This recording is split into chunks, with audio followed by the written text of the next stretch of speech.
Hello students, आज हम discuss कर रहे हैं सेकंड चैप्टर की एक्सरसाइज का क्वेश्चन नंबर 2.9। आइए देखते हैं क्या कहता है क्वेश्चन। इस क्वेश्चन में हमें एक कैपेसिटर दिया गया है जिसकी प्लेट्स के बीच में हमने माइका डाल दिया। माइका एक तरह का डाइलेक्ट्रिक सब्सटेंस होता है। जितने भी इंसुलेटर्स होते हैं सब डाइलेक्ट्रिक होते हैं। माइका भी एक इंसुलेटर है और एक डाइलेक्ट्रिक सब्सटेंस है जिसका डाइलेक्ट्रिक कांस्टेंट हमें क्वेश्चन में दिया गया है 6। इसके लिए के की वैल्यू 6। कितनी थिकनेस का डाला? 3 मिलीमीटर का। अभी हमसे पूछ रहे हैं कि डालने पे क्या होगा, डाइलेक्ट्रिक सब्सटेंस डालने पे कैपेसिटर पे क्या असर पड़ेगा। क्या होगा से मतलब कोई ऐसा स्पेसिफिक फिजिकल क्वांटिटी नहीं बताई है कि चार्ज कितना हो जाएगा या कैपेसिटेंस कितना हो जाएगा या वोल्टेज कितनी हो जाएगी, तो हमें सभी कुछ निकाल के बताना होगा। ठीक है, उन्होंने कहा व्हाट वुड हैपन, मतलब हमें सारी चीज़ें बतानी होंगी। कैपेसिटर में मेनली 3 चीज़ें ही पढ़ते हैं, चार्ज, कैपेसिटेंस या फिर पोटेंशियल, तीनों निकाल लेंगे। तो पहले समझते हैं इसको होता क्या है। अब इस क्वेश्चन में जो कैपेसिटर है उसका रिलेवेंट डाटा हमें इस क्वेश्चन में दिया नहीं गया। ये एक्सरसाइज 2.8 वाला कैपेसिटर यूज़ करने के लिए कह रहे हैं। एक्सरसाइज 2.8 वाला मतलब पिछले वाला क्वेश्चन, उसमें जो कैपेसिटर हमें दिया था उसकी प्लेट्स का एरिया था 6 × 10⁻³ मीटर स्क्वायर और डिस्टेंस बिटवीन द प्लेट्स दिया था 3 मिलीमीटर। तो उसका कैपेसिटेंस हम पिछले क्वेश्चन में निकाल चुके हैं।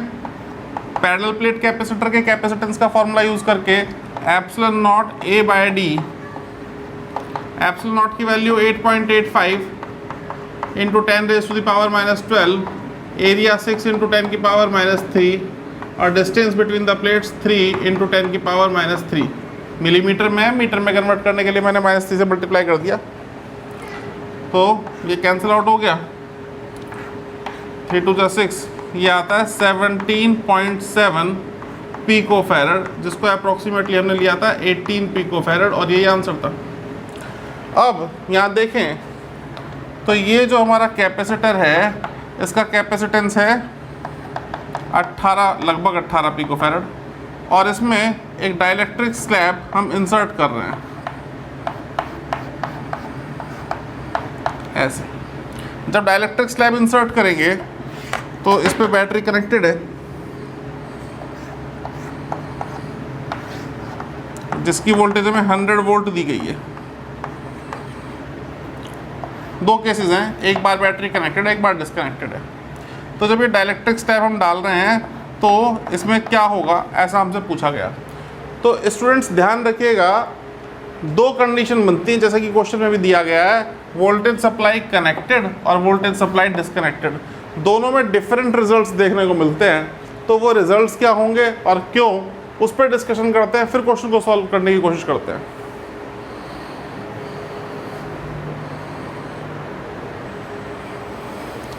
बारी बारी बात करेंगे दोनों केसेस की कि जब सप्लाई कनेक्टेड है तब क्या होगा और जब सप्लाई डिसकनेक्टेड है तब क्या होगा।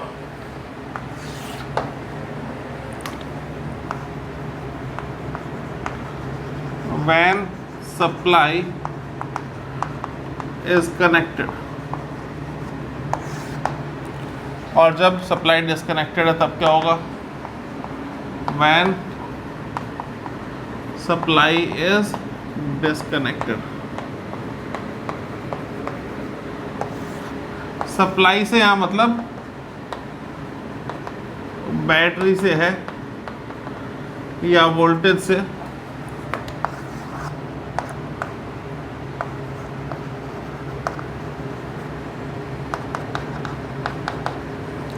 तो पहले केस में वोल्टेज कनेक्टेड है। तो होता क्या है, जब हम कैपेसिटर से बैटरी कनेक्ट करके रखते हैं और उसमें डाइलेक्ट्रिक स्लैब डालने की कोशिश करते हैं तो भाई लोगों कैपेसिटेंस तो बढ़ेगा ही बढ़ेगा, इसमें तो कोई दो राय है नहीं। यहाँ पे वैसे भी कैपेसिटर जो है फुल्ली फिल्ड विद डाइलेक्ट्रिक है, और जब किसी कैपेसिटर को पूरी तरह से डाइलेक्ट्रिक से भर दिया जाता है तो उसका कैपेसिटेंस K × C हो जाता है। इस पे तो कोई संशय है नहीं, कोई कन्फ्यूज़न नहीं है कि कनेक्टेड होगी तब कुछ क्या आएगा, डिस्कनेक्टेड होगी बैटरी तब क्या आएगा। दोनों केसेस में ही कैपेसिटेंस बढ़ेगा ही बढ़ेगा।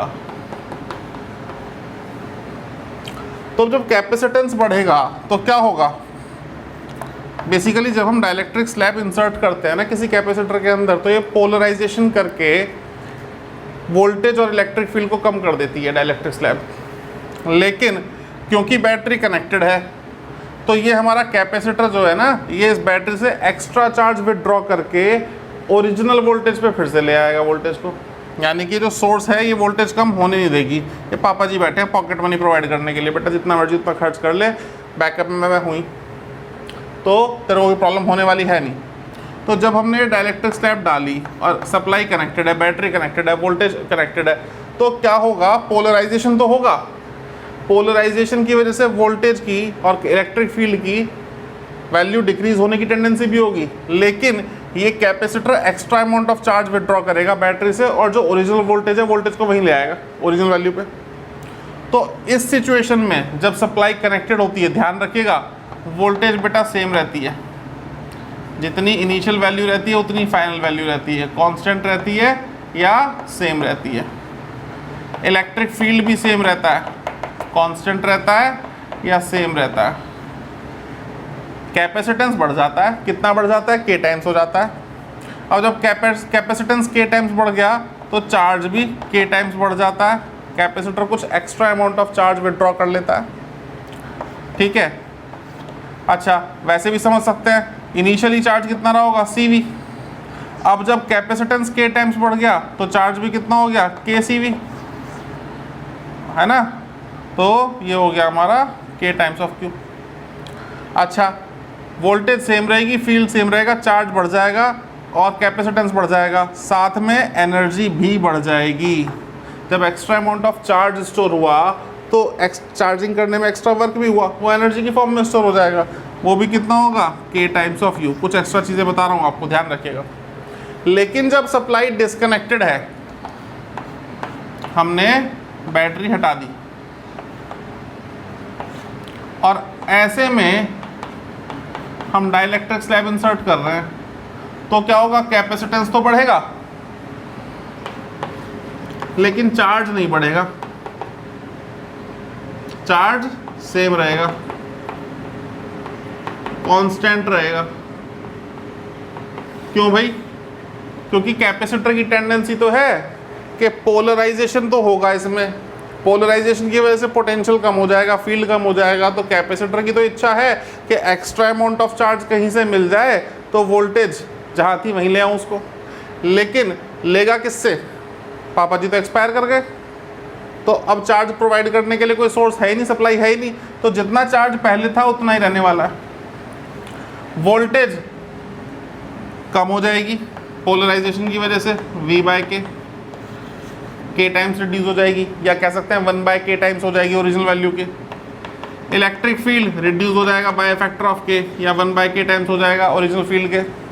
एनर्जी कम हो जाएगी 1/K times of U original energy के, है ना। एनर्जी क्यों कम हो जाएगी भाई, हाफ CV² तो होती है, कैपेसिटेंस बढ़ा वोल्टेज घटी, लेकिन V² पे डिपेंड कर रही है, तो वो भी रिड्यूस हो जाएगी।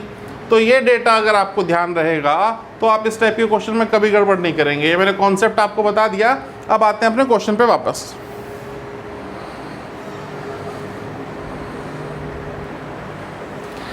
हमारे क्वेश्चन में दो पार्ट दिए गए हैं कि सप्लाई कनेक्टेड है तब क्या होगा और सप्लाई डिस्कनेक्टेड है तब क्या होगा।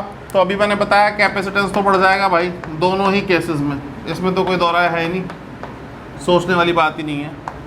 तो नया कैपेसिटेंस 6 टाइम्स हो जाएगा पुराने वाले का। पुराने वाला था 18 पिकोफैरड, तो ये हो जाएगा 108 पिकोफैरड।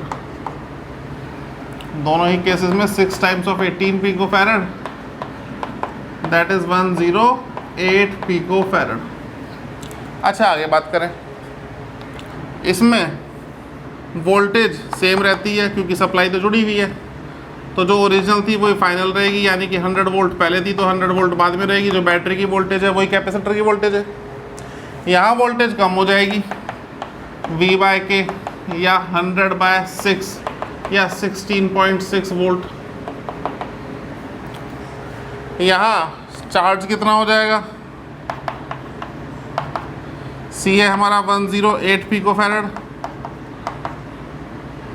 पिको के लिए 10⁻⁻12 और 100 तो ये हो गया 10800 इंटू 10⁻⁻12 कूलाम, या हम लिख सकते हैं इसको 1.08 इंटू 10⁻⁻8 कूलाम।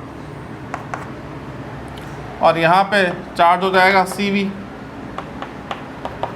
कैपेसिटेंस हो गया 108 इंटू 10⁻⁻12, वोल्टेज 16.6, ये आ जाएगा हमारा 1.792 इंटू 10⁻⁻9 कूलाम, या approximately 1.8 nano coulomb. These are the answer. अच्छा, कुछ बच्चे कहेंगे जी चार्ज का थोड़ा एक्सप्लेन करो, तो मैं बता दूं, पहले आपके कहने से पहले एक्सप्लेन कर दूं। यहाँ पे ये ओरिजिनल चार्ज है, और ये फाइनली हुआ क्या भाई, फैक्टर वाइज समझे अगर हम, तो ये हो गया C डैश मतलब K टाइम्स ऑफ C, और V डैश मतलब V बाय K, K से K कैंसिल आउट हो गया, तो ये ओरिजिनल है, ये फाइनल है, ठीक है।